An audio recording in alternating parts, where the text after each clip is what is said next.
en Yeshua Mashiach. Que les habla es el hermano José Borges del ministerio Regresando a las Sendas Antiguas. Como todas las semanas, vamos a hablar de la parashá número 4, que se titula Parashá Vayera, una otra parashá que está incluida en el ciclo del año del estudio de las Escrituras y de la Torá. Y las escrituras que vamos a hablar hoy se encuentran en Génesis o Bereshit, comenzando con el capítulo 18, versículo 1, al capítulo 22, versículo 24. La Haftorah se encuentra en Segunda de Reyes, capítulo 4, del 1 al 23, y en los escritos apostólicos se va a encontrar en Marcos, capítulo 4, 21 y 6:56. Estas son las escrituras que van a apoyar esta parashá mientras vayamos estudiándola y vayamos buscando y profundizándonos en la escritura. Vayera significa entonces y apareció. Vamos a hablar entonces hoy de Abraham. Habíamos hablado anteriormente de cómo Abraham había sido llamado, pero hoy vamos a comenzar hablando de cómo el Eterno entonces comienza a trabajar con Abraham y Sarai, su esposa. Y vamos a comenzar con el capítulo 18, con el versículo del 1 al 3. Pero no quiero entrar en muchos detalles porque quiero a ver si me da el tiempo para alcanzar un mensaje que está encerrado en esta parashá, para que podamos entender que cada escritura, cada letra, cada oración que el Eterno le dictó a Moshe para escribir a la Torá, está todo conectado con los profetas, los escritos y con los escritos apostólicos. Entonces dice así el capítulo 18, comenzando con el versículo 1 al 3, y dice: Y Hashem se le apareció en el encinar de Mamre, mientras él estaba sentado a la puerta de la tienda, en el calor del día. Cuando alzó los ojos, miró, he aquí 3 hombres estaban parados frente a él. Y al verlos, corrió de la puerta de la tienda a recibirlos, y se postró en tierra y dijo: Señor mío, si ahora he hallado gracia ante tus ojos, te ruego que no pases de largo junto a tu siervo. Okay, aquí estamos entonces hablando y viendo la escritura que mucha tradición judía habla de que cuando esos 3 hombres llegaron a la presencia de Abraham, Abraham se encontraba a la puerta de su tienda y que era el día del 0 después de haberse circuncidado. Imagínense, un hombre de esa edad circuncidado y como dice la escritura, y estaba al momento en que el sol estaba más fuerte, como dice la escritura. Dice, mientras él estaba sentado a la puerta en el calor del día. No quiero concentrarme mucho en quiénes eran estos hombres y qué era lo que estaba sucediendo. Solamente les voy a dar un repaso para llegar entonces a una porción donde creo que es bien importante para aquellos que estamos regresando a las sendas antiguas y estamos regresando a la Torá, a la obediencia a la Torá. Vemos que entonces en este momento es cuando Abraham tiene el encuentro con Yahweh y se presenta, y es cuando hablan sobre que ellos vienen a destruir a Sodoma y a Gomorra. Entonces Abraham tiene la conversación con Yahweh, o ese es el representativo, la manifestación física del Eterno. En este caso viene siendo Yeshua, pero como el Adonai, como el Señor, como dice la escritura, que cuando Abraham los ve, rápido él le dice Señor mío. Él no le habla a los 3, él le dice a uno Señor mío. Pero no quiero entrar en esos detalles porque quiero entonces entrar en una escritura que nos va a ayudar a nosotros a entender el plan del Eterno, que no solamente la Torá, la promesa que le dio a Abraham, Isaac y Jacob, es solamente para el pueblo de Israel, sino para todo aquello que seamos injertados en el olivo natural.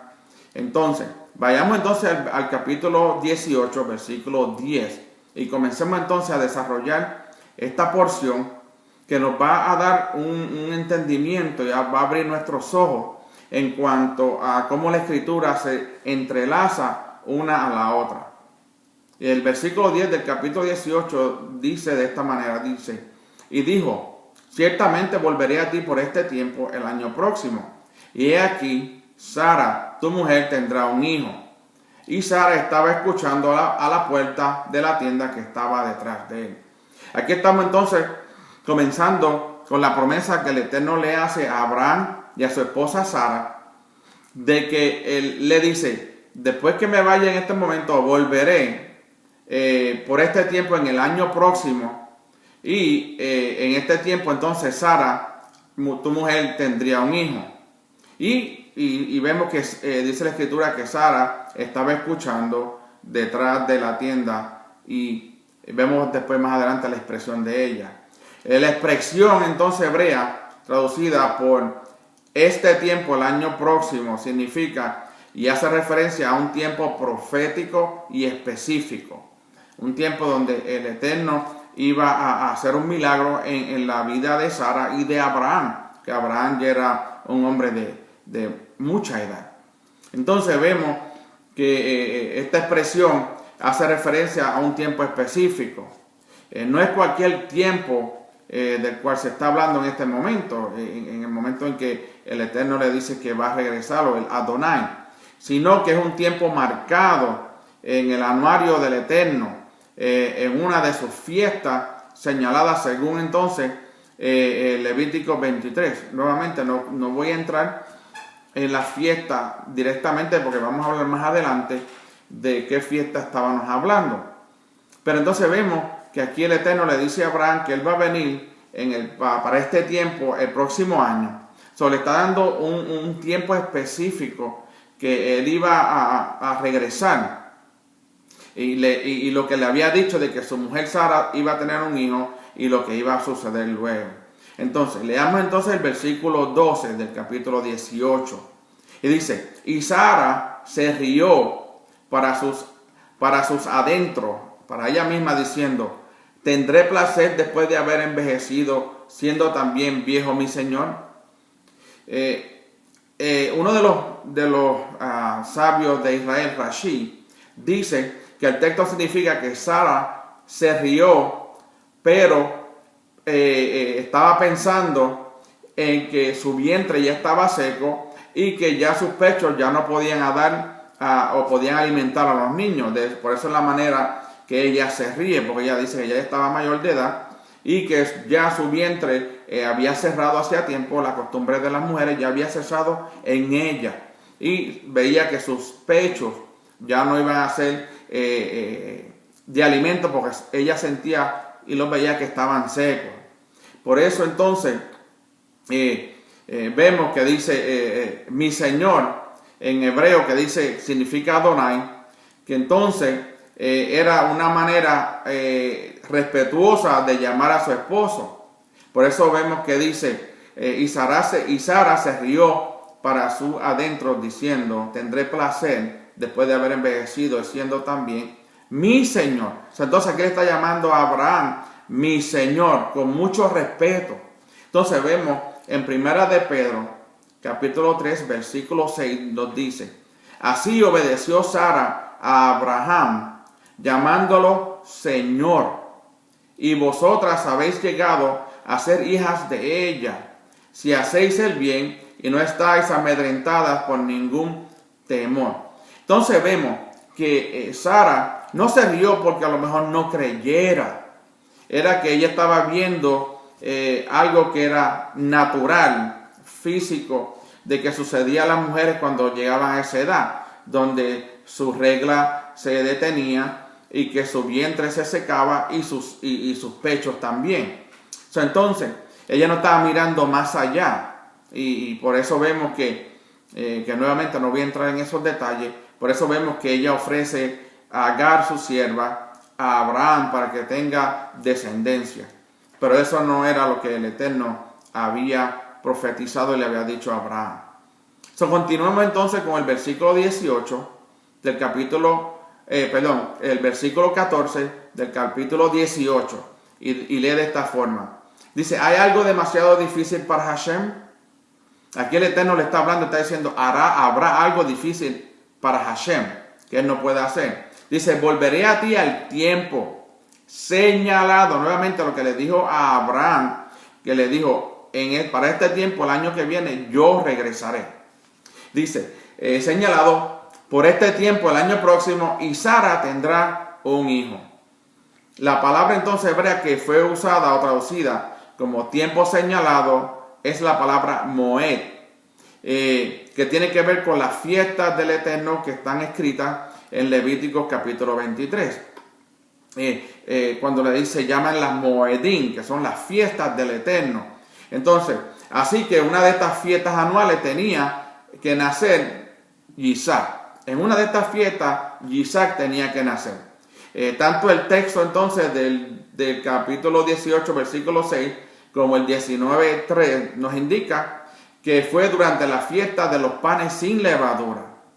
Esto es bien importante porque cuando veamos la comparación, el paralelismo que hay entre Isaac y Yeshua, es de grande, bien interesante, bien importante. Por eso dice que él nacería o vendría para un tiempo de los panes y levadura. Entonces vemos que la tradición ubica el nacimiento de Isaac el 15 de Nisan, que viene siendo el mismo día cuando el pueblo de Israel más adelante iba a salir de Egipto.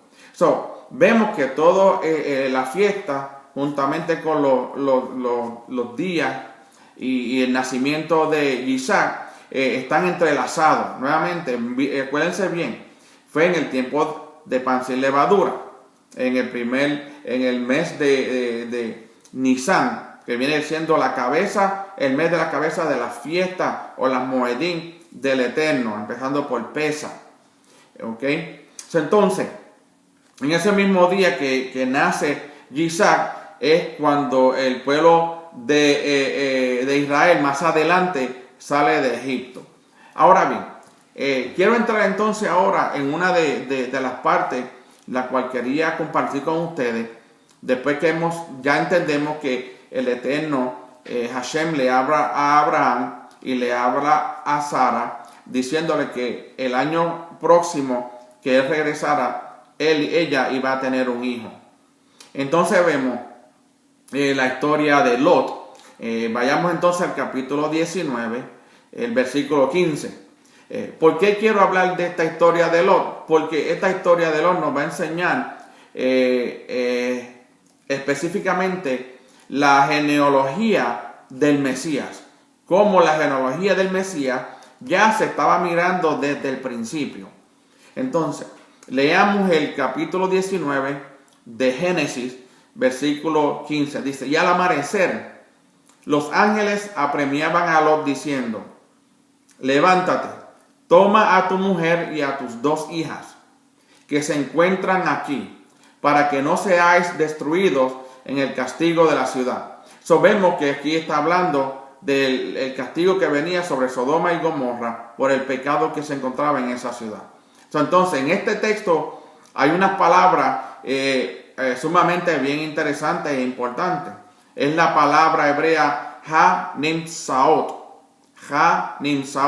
que se traduce como las que se encuentran. La idea es que Hashem había encontrado a estas 2 hijas de Lot, ya las había encontrado.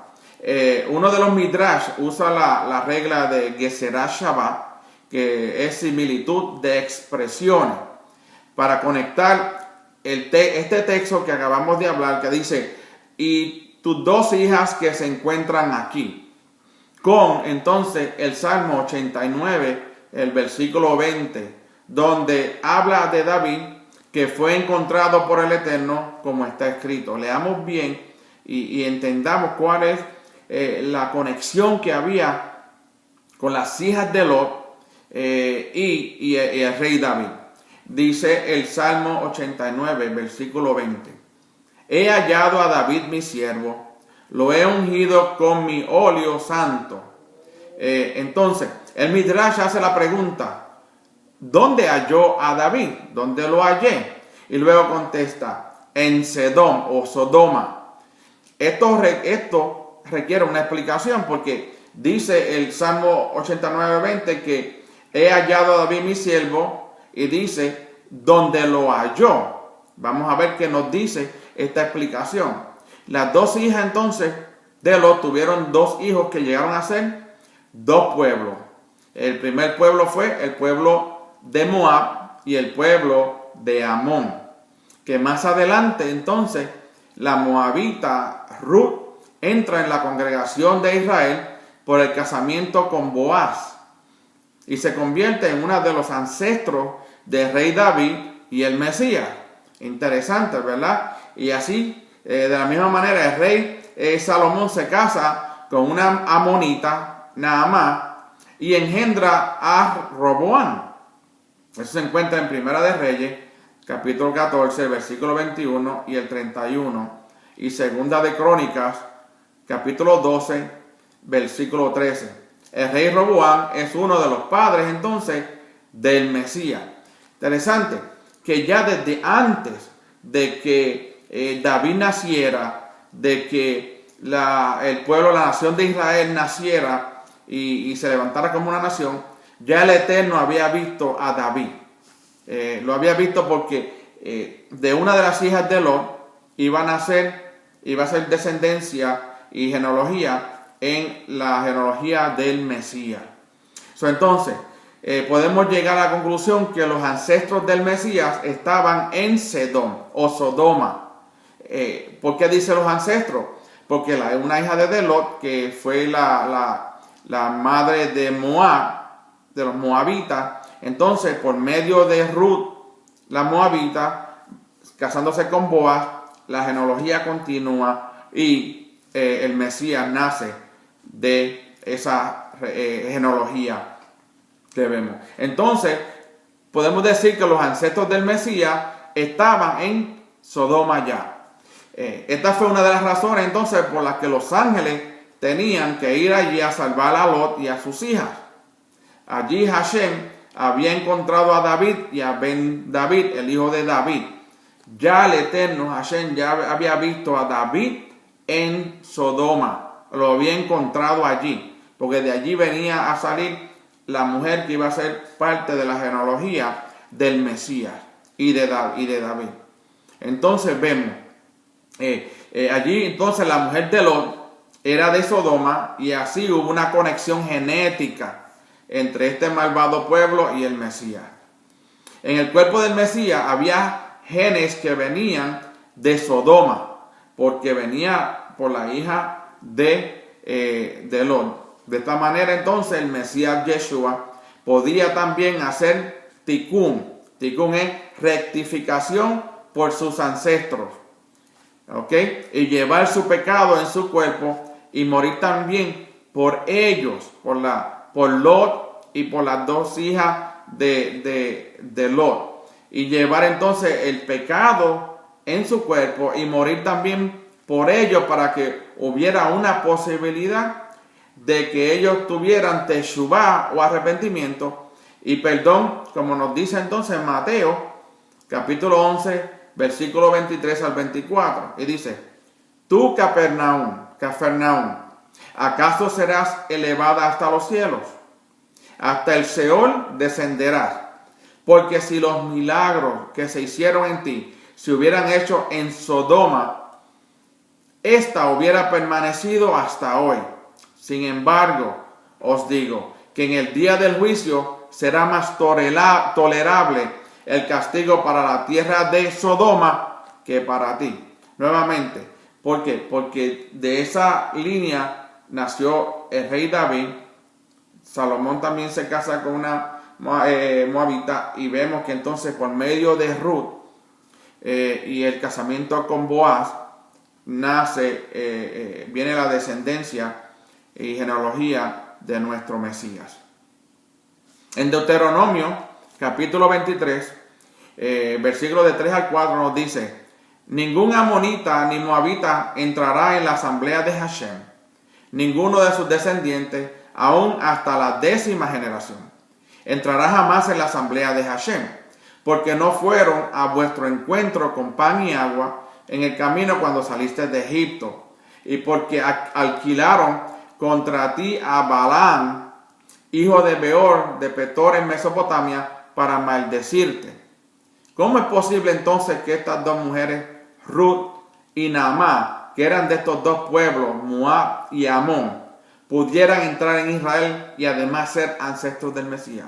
Esto requiere una contestación. Pues claro, hay que saber el por qué. Si se había dicho que no iban a entrar, como dice Deuteronomio 23, 3 y 4, que dice que no entrarían jamás en la asamblea de Hashem, entonces, ¿cómo podemos contestar esta pregunta? ¿Ok? ¿Cómo podemos hacerlo? ¿Cómo? Fácilmente.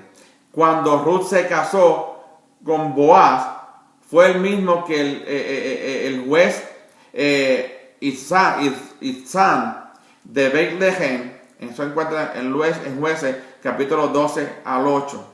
Él o algún otro juez anterior habían establecido entonces que el mandamiento de la prohibición a los moabitas y amonitas solo era aplicable a los varones y no a las mujeres. Es por eso que Ruth puede casarse con Boaz para entonces la genealogía de Yeshua, ella estuviese en esa genealogía.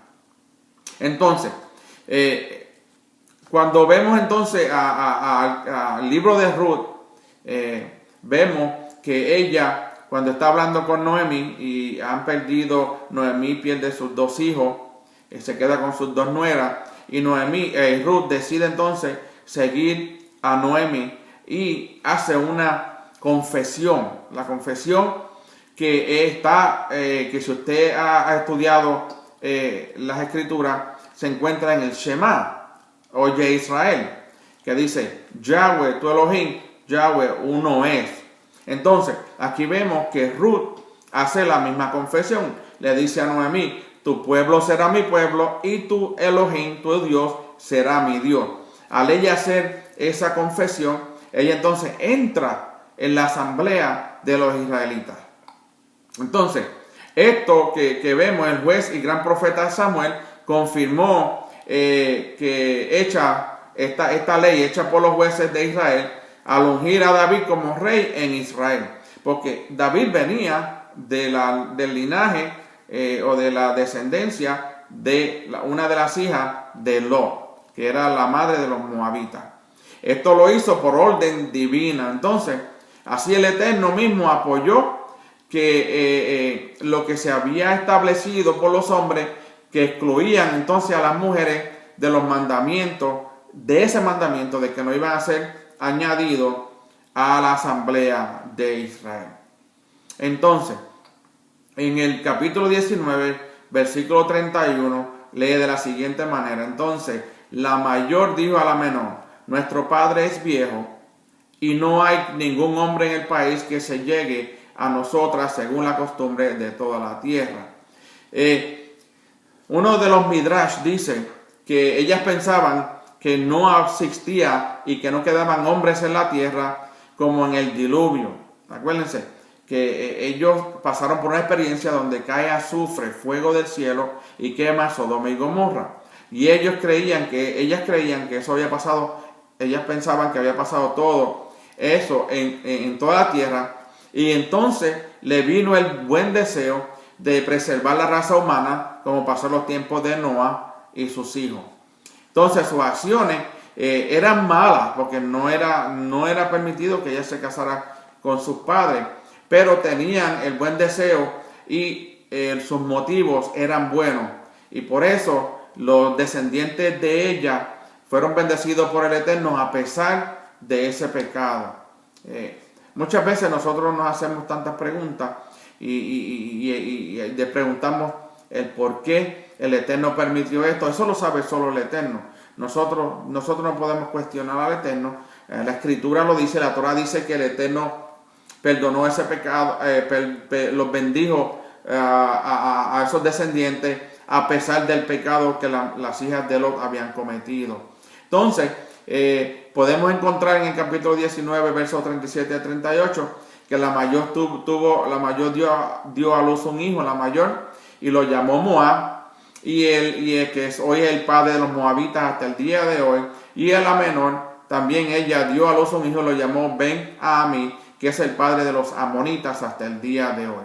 Entonces, vemos que la mayor no tenía vergüenza de lo que había hecho con su padre, y llamó a su hijo del padre, que eso es lo que significa Moab. La menor era más discreta y entonces llamó a su hijo de mi pueblo, que más adelante cuando los hijos de Israel salen de Egipto para entrar a la tierra prometida, reciben la orden de no maltratar a los dos pueblos, ni a los moabitas ni a los amonitas. De parte del Eterno, el Eterno le dice a Moshe, no maltraten a los dos pueblos de Moab y de Amón.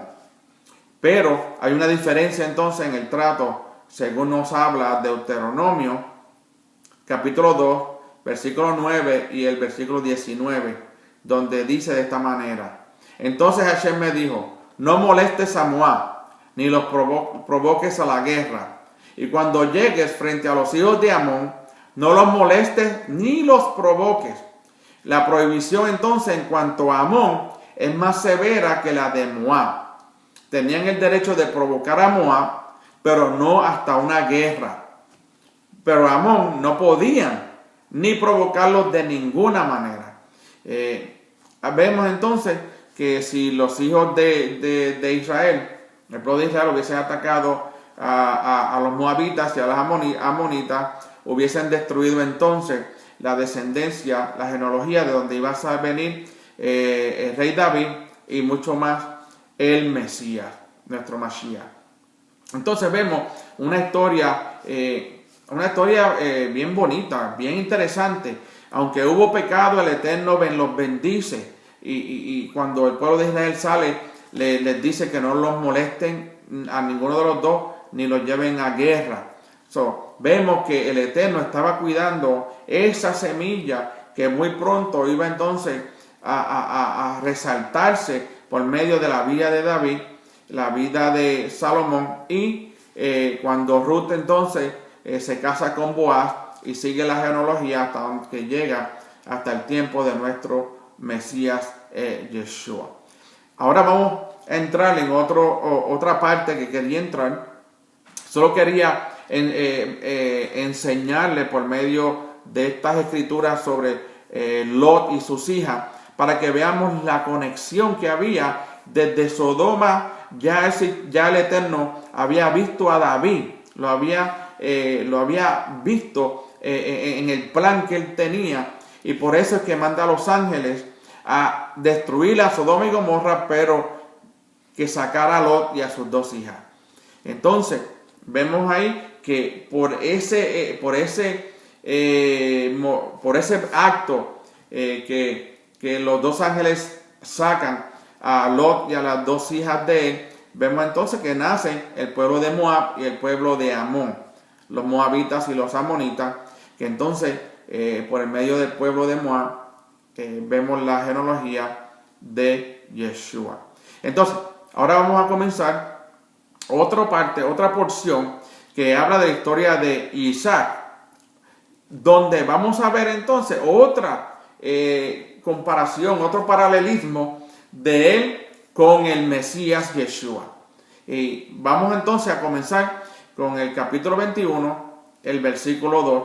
Y entonces comenzaremos a digerir un poquito esta porción, porque es una porción de mucha importancia, porque tiene un plan profético en el cual antes no lo habíamos entendido de esa forma, pero que ahora con la revelación de la Torah, por medio del Espíritu de Santidad, podemos alcanzar ese pensamiento y esa profecía encerrada en estos capítulos. Vamos al entonces el capítulo 21, comenzando con el versículo 2. Y Sara concibió y dio a luz un hijo a Abraham en su vejez, en el tiempo señalado que Elohim le había dicho.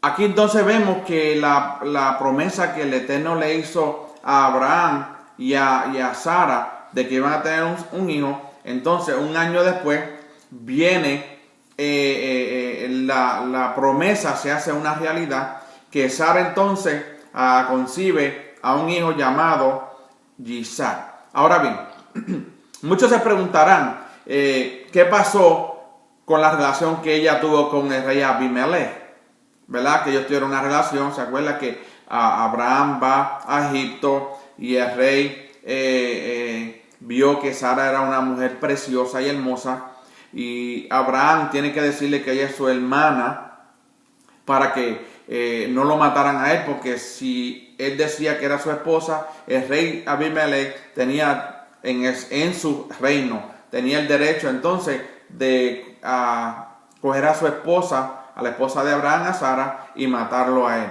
Entonces hay muchas especulaciones que mucha gente dice que el hijo pudo haber sido Abimelech, pero no, porque el Eterno hace las cosas correctamente y bien claras. Ahora bien, había también las generaciones que vivieron en ese tiempo que decían que Isaac y su padre eran idénticos. Más adelante dicen también que Abraham, Eliezer, el siervo de Abraham, se confundió y pensaba que Isaac era su señor. Y eso lo podemos ver en el versículo 24:65, si usted quiere buscarlo. No quiero leerlo en este momento porque quiero concentrarme nuevamente en la profecía que está encerrada. Pero vemos en capítulo 24:65, dice que el siervo de Abraham, Eliezer, se confundió porque creía que Isaac era el Señor. Entonces, el Eterno no hace cosas a medias. Él siempre hace las cosas recto y perfecto. Entonces, veamos el capítulo 21, versículo 34 de Génesis. Dice, y peregrinó Abraham en la tierra de los filisteos por muchos días. Según Rashi, muestra que Abraham estuvo como por lo menos 26 años, más o menos, cuando estuvo peregrinando por la tierra de los filisteos. Y esto implica entonces que Isaac tendría que tener más de 30 años cuando iba a ser sacrificado. ¿Ok?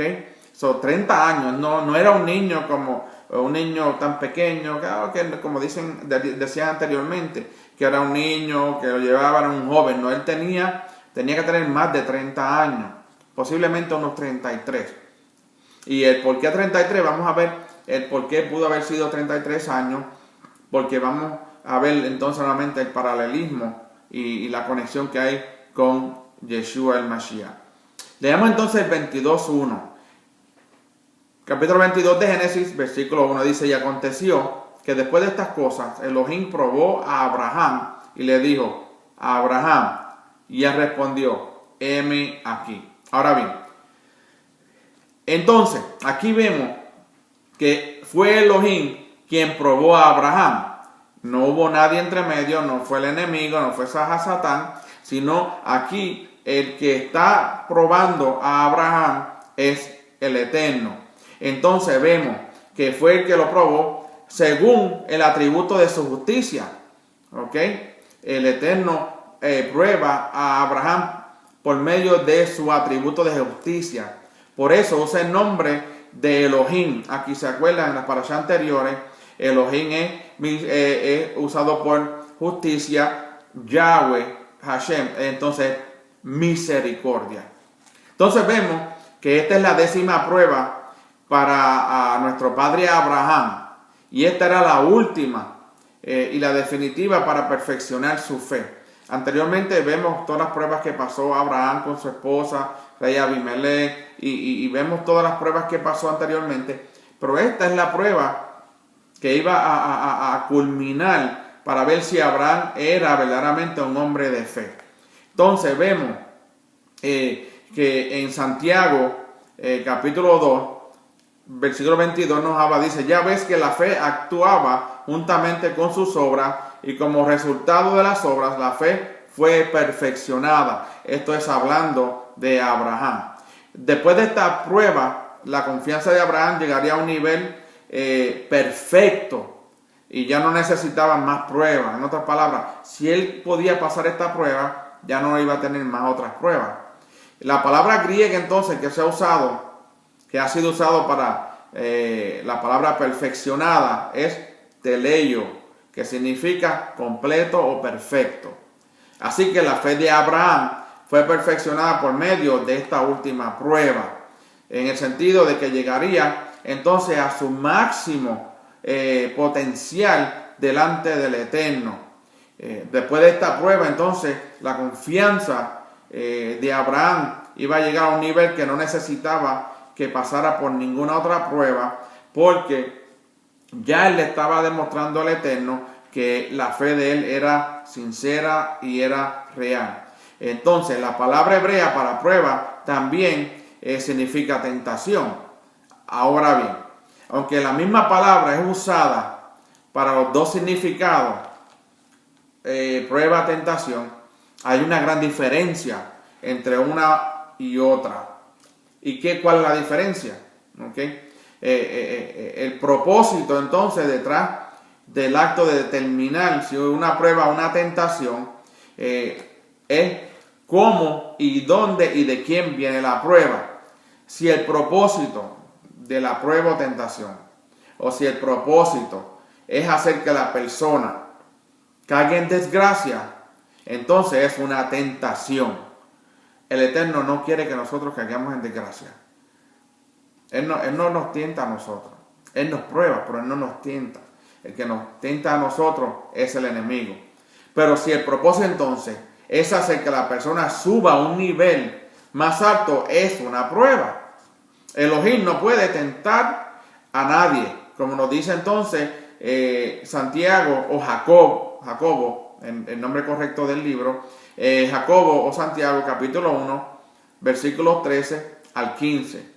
Dice, que nadie diga cuando es tentado, soy tentado por Elohim, porque Elohim no puede ser tentado por el mal, y él mismo no tienta a nadie, sino que cada uno es tentado cuando es llevado y seducido por su propia pasión.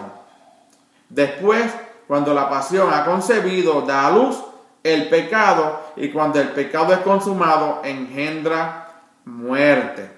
Como dice la palabra, porque la paga del pecado es muerte.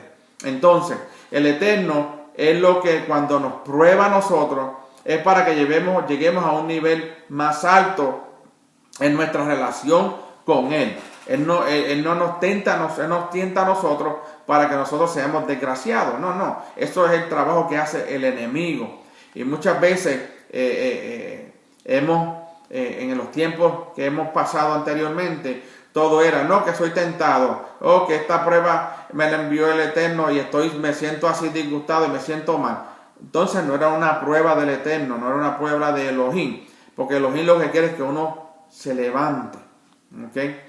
El propósito de la prueba es elevar a la persona, no degradarla.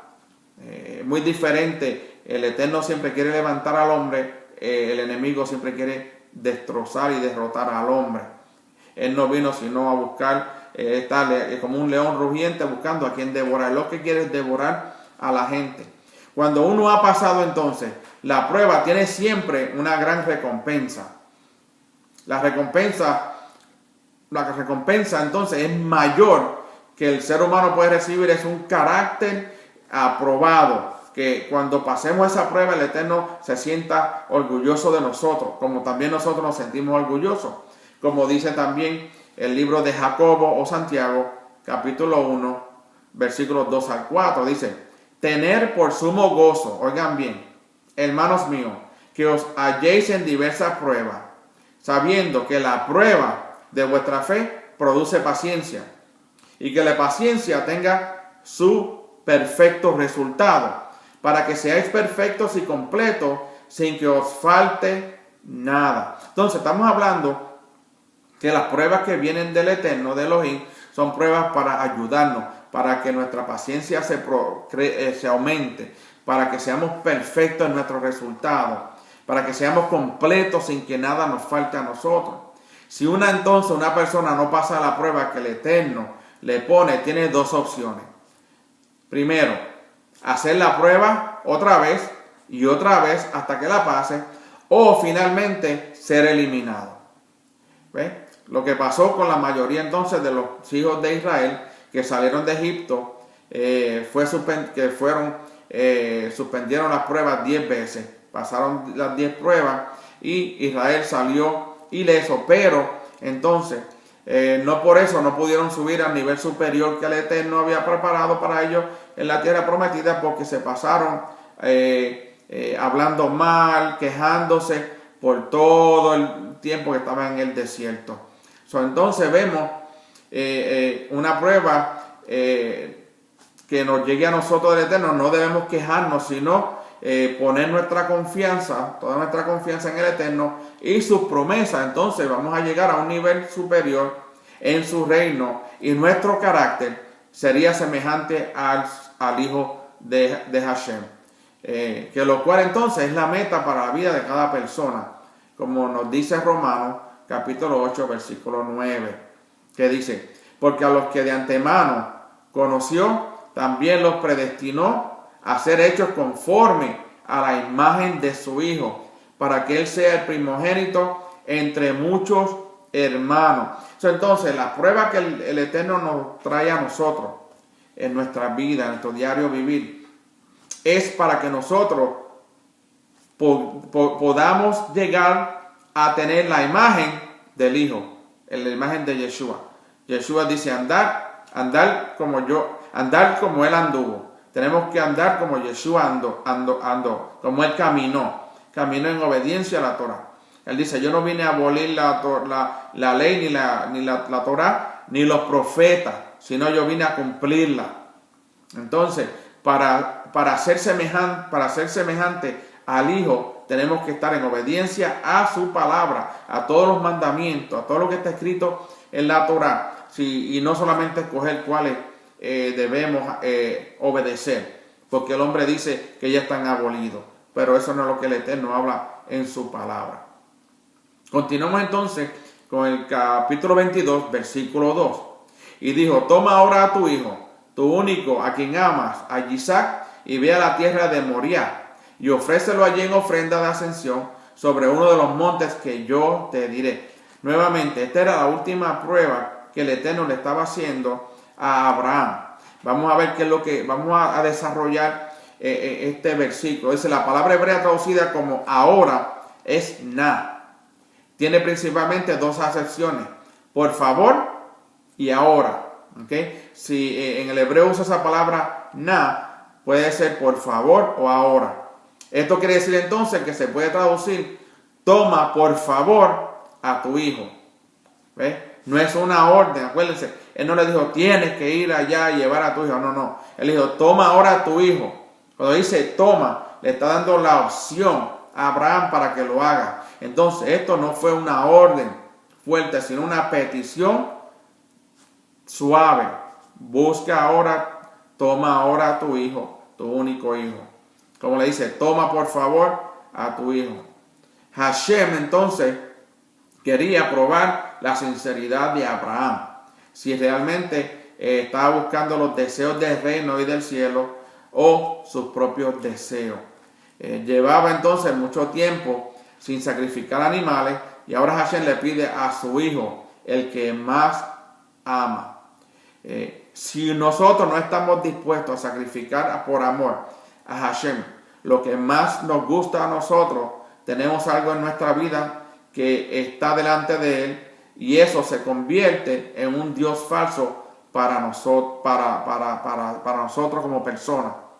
Hashem tiene que tener el primer lugar en nuestras vidas, y si hay algo en la vida de nosotros que desafíe ese lugar, Él nos va a pedir que lo sacrifiquemos, que lo dejemos. ¿Estamos nosotros dispuestos para sacrificar nuestras vidas por Él? Esa es una pregunta que nos debemos hacer nosotros todos los días. Cada día que nos levantamos, un nuevo día que recibimos, dice que cada día las misericordias son nuevas cada mañana. Entonces, estamos dispuestos a que el Eterno, nosotros dejemos todo por Él, que lo que evite y obstaculice nuestra relación con Él, tenemos que sacrificarlo. Entonces, la tierra de Moriah es en Jerusalén, o es Jerusalén, como dice 2 Crónicas, capítulo 3, versículo 1. Entonces, Salomón comenzó a edificar la casa de Hashem en Jerusalén, en el monte Moriah, donde se había aparecido a su padre David, en el lugar que David había preparado en la era de Ornán Jebuseo. Entonces vemos que el Eterno le dice el lugar que te voy a mostrar. ¿Okay?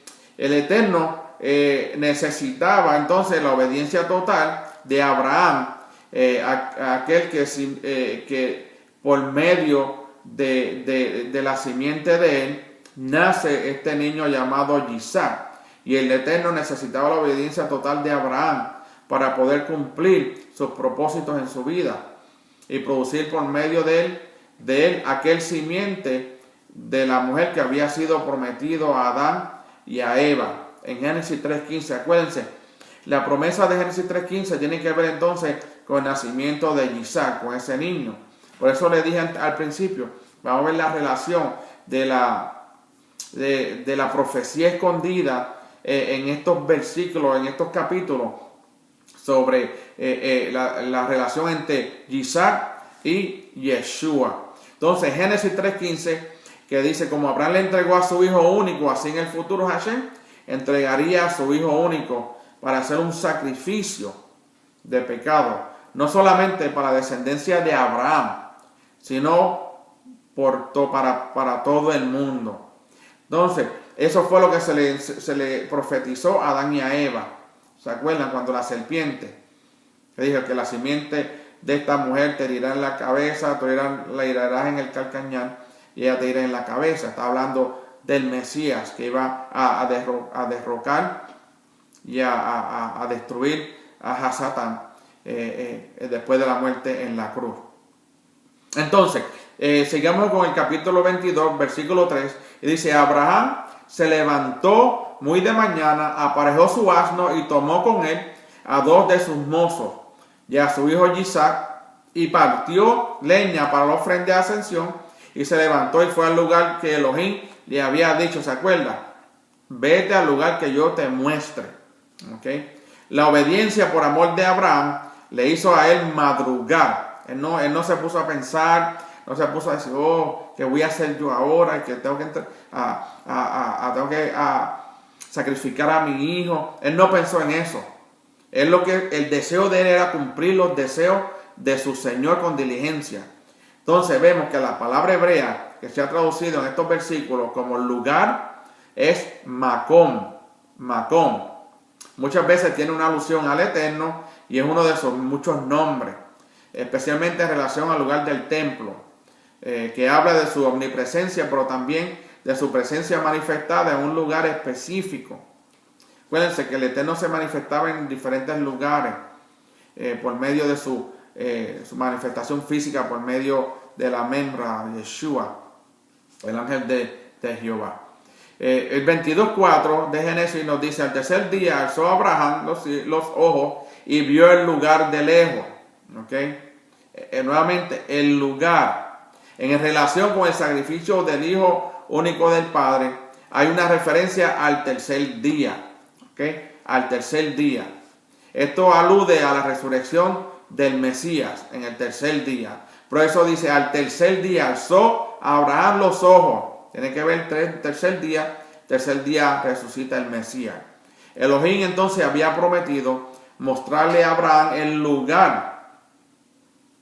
Acuérdense, al principio dijo, te mostraré el lugar. Por lo tanto, cuando dice que vio el lugar, no era cualquier manera.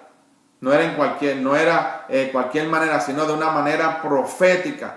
Te enseñaré aquel lugar. Nosotros podemos decir, ok, mira, yo te voy a enseñar aquel lugar pero no tiene ningún sentido ese lugar. Puede decir, que aquel lugar es bonito, te voy a enseñar aquel lugar, porque aquel lugar nacen las flores preciosas, pero aquí, cuando dice, te enseñaré el lugar, estaba hablando de una profecía, era una manifestación de un lugar específico, donde decía que iba a haber hablando de la profecía, de que él iba a usar ese lugar en un futuro, ¿ok? Entonces vemos en el capítulo 22:5, entonces Abraham dijo a sus mozos, quedaos aquí con el asno, yo voy y el muchacho iremos allá y adoraremos y volveremos a vosotros. La expresión volveremos indica que Abraham creía que el Eterno iba a resucitar a su hijo por causa de la promesa que había dado por medio de él.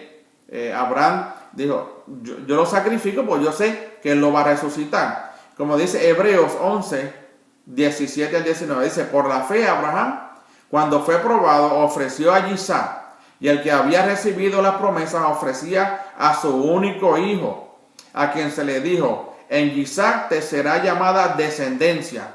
Él consideró que Elohim era poderoso para levantar aún de entre los muertos, de donde también en sentido figurado lo volvió a recibir. Entonces vemos que Abraham tenía una fe tan tremenda que él estaba dispuesto a ofrecerle a su hijo como sacrificio, porque él sabía que Hashem lo iba a resucitar. Versículo 6 del capítulo 22 dice, tomó Abraham la leña de la ofrenda de ascensión y la puso sobre Isaac su hijo, y tomó en su mano el fuego y el cuchillo, y los dos iban juntos.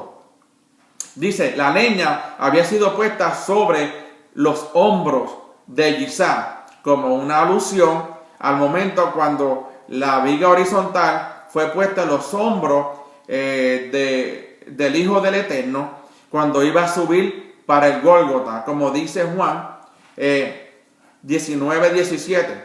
Tomaron pues a Yeshua, y él salió cargando su madero al sitio llamado el lugar de la calavera, que en hebreo se dice Golgotá, y los dos iban juntos. Dice, 2 veces se repite esta expresión. Aquí en el versículo 8. Esto nos indica 2 cosas. Primero, que Isaac estaba totalmente unido a su padre en propósito y pensamiento. En otras palabras, Isaac no peleó con su padre. Él pudo haber peleado con su padre. Era un muchacho ya de casi 33 años. No era un niño jovencito que podía Abraham atarlo y forcejear con él y dominarlo. No. Aquí era un hombrecito ya, un joven de casi 33 años. Él agarra la leña y se la pone en sus lomos, como Yeshua lo hizo para subir a la cruz.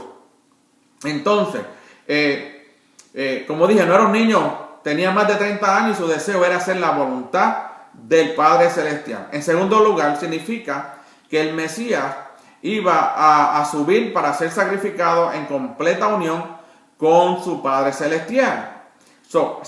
Abraham, padre, Isaac, hijo, estaban unidos los dos, como también estaba el Padre y Yeshua. Como dice Juan, capítulo 16, versículo 32. Dice, mirad, la hora viene y ya ha llegado en que seréis esparcidos, cada uno por su lado, y me dejaréis solo. Y sin embargo, no estoy solo, porque el Padre está conmigo. También en 2 Corintios, capítulo 5, versículo 19, dice, a saber que Elohim estaba en el Mesías, reconciliando al mundo consigo mismo. Versículo 7 del capítulo 22 dice, y habló Isaac a su padre Abraham y le dijo, Padre mío. Y él respondió, heme aquí, hijo mío. Y dijo, aquí están el fuego y la leña, pero ¿dónde está el cordero para la ofrenda de ascensión? Acuérdense, Isaac pregunta por un cordero, ¿ok? Él pregunta por un cordero. Vamos a ver qué es lo que sucede. Y Abraham en el versículo 8 le dice, él le respondió, Elohim proveerá para sí el cordero para la ofrenda de ascensión, hijo mío, y los dos iban juntos. Ahora bien, brinquemos entonces cuando Abraham levanta el cuchillo en el capítulo 22, versículo 10, donde dice: entonces Abraham extendió su mano y tomó el cuchillo para sacrificar a su hijo. Dice: de la misma manera que el Padre Celestial extendió su mano para sacrificar a su hijo en el mismo lugar, como nos dice Isaías 53, 10. Mas en el capítulo 22, versículo 11, dice: mas el ángel de Hashem lo llamó desde el cielo y dijo: Abraham, Abraham. Y él respondió: heme aquí. Entonces, vemos que ese nombre representa, cuando dice el ángel de Hashem, ese nombre representa la misericordia del Padre. Abraham había recibido la solicitud de sacrificar a su hijo por Elohim, el atributo de justicia. Ahora, la justicia de Elohim exige que haya un sacrificio humano para salvar el pecador que se arrepiente. Acuérdense, esto es una profecía. El Eterno requería el sacrificio de un ser humano para poder perdonar los pecados. Alguien tenía que morir en su lugar. La paga del pecado es la muerte, y si el pecador se arrepiente, entonces la justicia del Eterno exige que alguien pague en su lugar. Si no hay un sustituto, no hay una base justa para el perdón. Entonces vemos que cuando en el versículo 13 del capítulo 22, entonces Abraham alzó los ojos y miró, y aquí vio un carnero detrás de él, trabado por los cuernos en un matorral, y Abraham tomó el carnero y lo ofreció en ofrenda de ascensión en lugar de su hijo. Miren bien, un carnero, no fue un cordero. Acuérdense, Isaac pidió: ¿dónde está el cordero? Pero lo que aparece es un carnero. Isaac, como dije anteriormente, habían pedido un cordero, pero el Eterno lo que provee es un carnero. Ahora vamos a ver qué significa. El cordero quedó pendiente para más adelante. No se podía sacrificar un cordero, porque el cordero que iba a morir, que iba a quitar todo el pecado, vendría luego. ¿Ok? El cordero entonces queda. El carnero entonces serviría para ser instrumento para el servicio al Eterno en el templo. Los dos cuernos son los dos shofares que son tocados en la fiesta del Eterno, y especialmente en la fiesta de Shavuot o Pentecostés, en la de Yom Teruah, en la fiesta de la trompeta, y de Yom Kippur, en el día de expiación, que son estas fiestas los momentos más importantes cuando se tocan.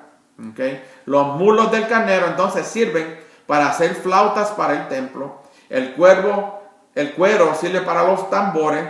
Los intestinos sirven para las arpas, y otros órganos intestinales sirven para liras en el templo. Lo ofreció en ofrenda de ascensión en lugar de su hijo. Abraham entonces ofrece el carnero en lugar de su hijo, lo cual es una alusión al sacrificio sustituto del Mesías, Yeshua, en lugar de muchos. Como dice entonces Mateo 20:28. Así como el Hijo del Hombre no vino para ser servido, sino para servir y para dar vida en rescate de todo. Entonces, el capítulo 22, versículo 14, para terminar, dice: y llamó a Abraham a aquel lugar con el nombre de Hashem, proveerá, como se dice hasta hoy. En el monte Hashem será visto. Significa, Hashem proveerá en hebreo, Yahweh Jireh, lo cual significa en sentido simple, Hashem elegirá y verá. También implica provisión, puesto que prever implica también el hecho de proveer. Entonces vemos aquí en esta parashá una discusión corta, y vemos cómo la historia de Sodoma y Gomorra con las hijas de Lot, la historia de Isaac cuando va a ser sacrificado por el Padre, vemos que todo esto era un evento profético en el plan del Eterno.